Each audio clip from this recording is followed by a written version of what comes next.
tingnan mo kung gaano kalaki ang utang ng PhilHealth sa mga ospital, private hospitals at mga government hospitals.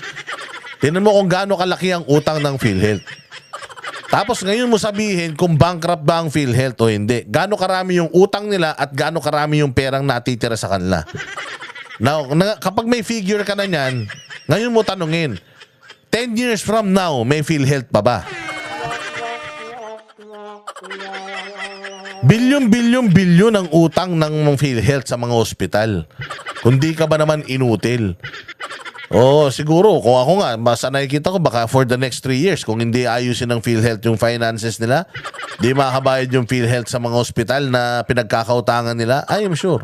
Putang na kahit sa lying in, hindi natatanggapin yung PhilHealth nyo. Sayang yung hulog nyo. Hunger for power. It will divide the nation.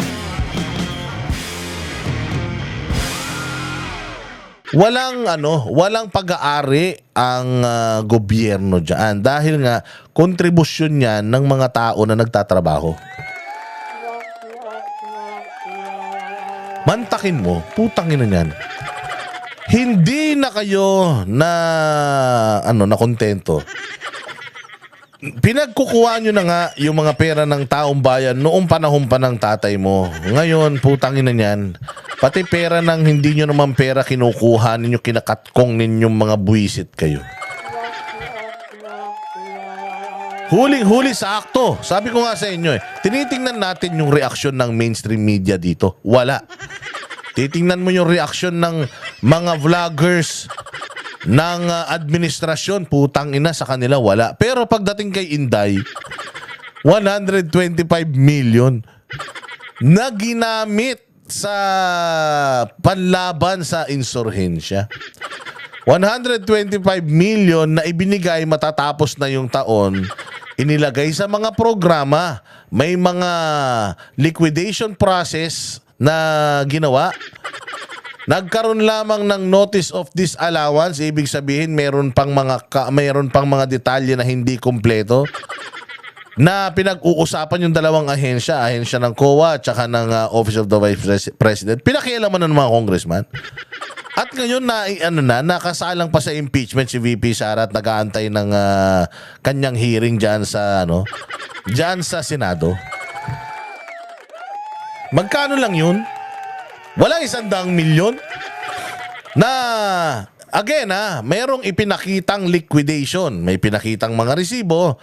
Ang problema, hindi pumasa sa Congress. Paano papasa sa Congress? Yung mga resibo na yan, ang ulterior motive nila, ang ulterior motive nila, itong si VP Sara ma-impeach, matanggal sa posisyon at hindi na pwedeng tumakbo sa kahit na anong posisyon in the future. Meaning, mayor, konsehal, congressman, senador, vice president, president, hindi na siya pwedeng tumakbo. Anong ibig sabihin nun? The one minus powerhouse, kumbaga parang hindi mo na makakalaban sa basketball si Michael Jordan. Malakas na panalo mo. Tapos eto 60 plus billion, 90 billion na pera ng PhilHealth, tinry nilang katkungin. Hindi ko nga alam paano nila babalik yan Kasi kung yung pera na yan, nagasta na nila, paano pa nila ibabalik yan? At ano ang kapangyarihan ng Korte Suprema para obligahin si Bongbong Marcos na ibalik yan? Paano kung sininghot niya na yan? Paano kung pinang-tapsilog niya na yan? Paano kung pinambingo niya na, pinang-tong-its niya na yan? Naubos na yung pera na yan. Paano niya pa ibabalik yan? Kita nyo ang kinasasadlakan ng bayang Pilipinas ngayon. Ganyan tayo kahirap. Isa pang problema. Etong GAA 2025 na kine-question unconstitutional. Anong panahon na ngayon? Marso, unang quarter na. Sa susunod, quarter 2 na. Pagkatapos ng March, April, second quarter na yan. Simula na ng second quarter. Imaginein ninyo, naipasa na yung batas ng GAA. At in-expose ni Vic Rodriguez na January pa lang 65% na yung perang na-allocate or na-release ng DBM. Putang ina niyan. 65%.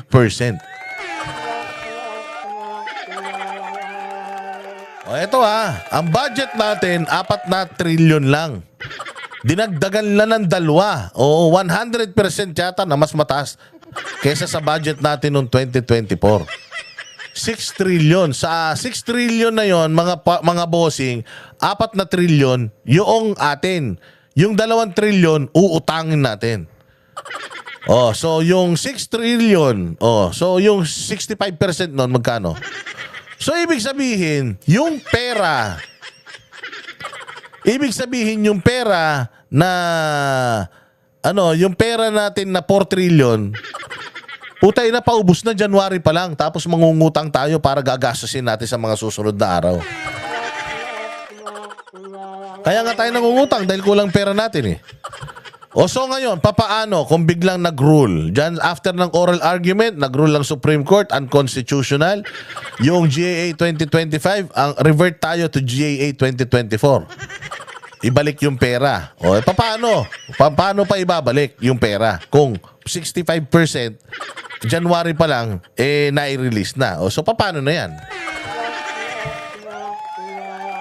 O ang tanong, kaya bang ipakulong ng Supreme Court eto mga putang inang mga demonyo na ito?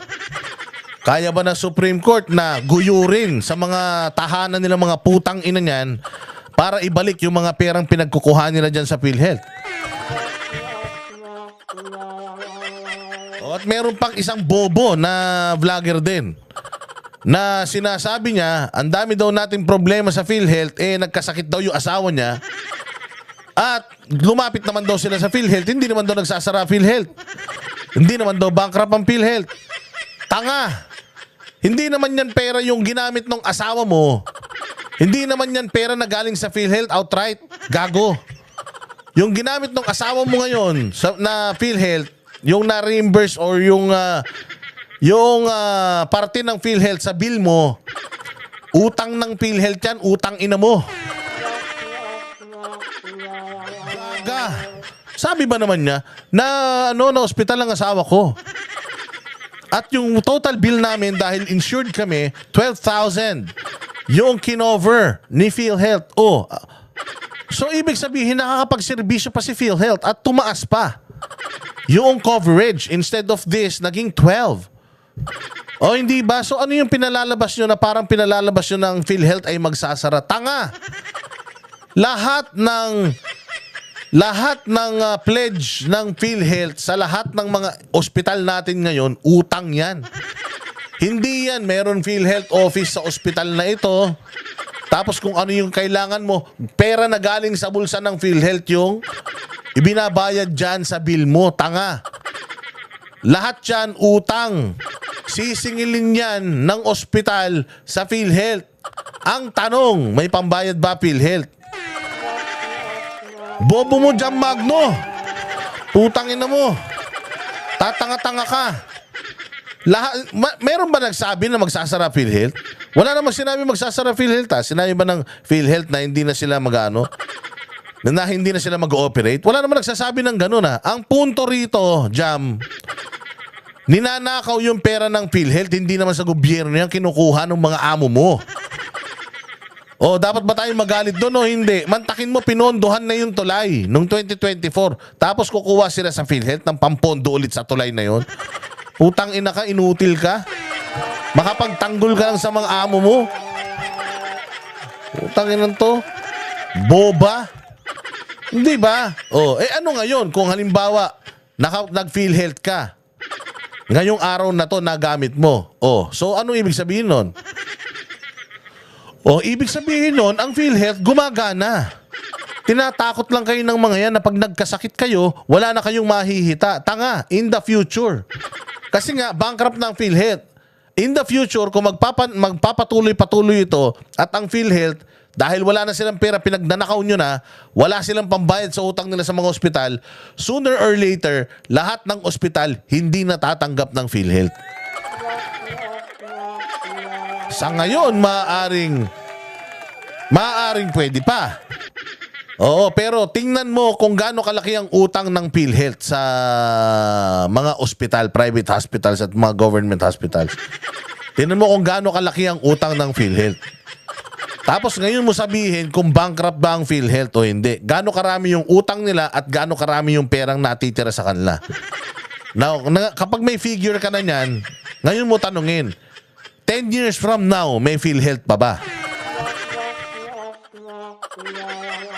Bilyon ang utang ng PhilHealth sa mga ospital. Kundi ka ba naman inutil? Oo, siguro. Kung ako nga, basta nakikita ko, baka for the next 3 years, kung hindi ayusin ng PhilHealth yung finances nila, di makabayad yung PhilHealth sa mga ospital na pinagkakautangan nila, I am sure. Putang na kahit sa lying in, hindi natatanggapin yung PhilHealth nyo. Sayang yung hulog nyo. Bopols. Tayo na ganyan, kapulpol yung mga tagapagtanggol ng gobyerno. Nakapag-articulate lang ng English, akala mo putang inang gagaling na. Oh, pero putya, kung titingnan mo, walang mga laman yung sinasabi. Walang hiya talaga. So, para sa kanya, hindi issue itong nangyayaring oral argument. Tangina mo, mas magaling ka pa rin. Si Minardo Guevara nga walang nagawa. Noong pinagtatanong dyan sa PhilHealth, ikaw pa kayang hayop ka? Sino ka ba? At ang sabi niya pa, bukod sa PhilHealth, kung may problema daw kayo, lumapit kayo daw sa Tingog Party List. At magbibigay daw ang Tingog Party List, gagamitin yung AXA. Kaputangin ang kapal ng mukha mo.